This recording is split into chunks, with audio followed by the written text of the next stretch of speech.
যে কোনো ভালো সংবাদের পর মিষ্টিমুখ করানো বাংলার চিরায়ত সংস্কৃতি। নির্বাচনী ফলাফলেও এর ব্যতিক্রম নয়।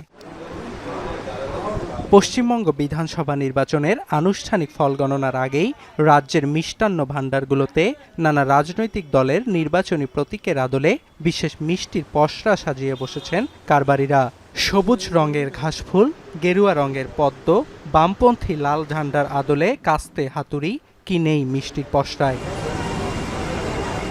বিক্রেতারা বলছেন, নির্বাচনের সময় এই ধরনের থিম ভিত্তিক মিষ্টির চাহিদা উল্লেখযোগ্যভাবে বেড়ে যায়, যা তাদের ব্যবসাকে চাঙ্গা করে তোলে।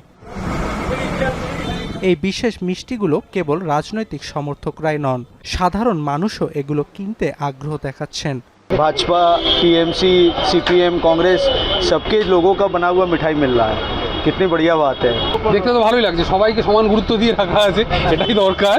আনুষ্ঠানিক ভোট গণনার আগে মিষ্টি দোকানিদের এই আয়োজন বাড়তি উন্মাদনা যোগ করেছে ভোটের আবহে। এখন কলকাতা।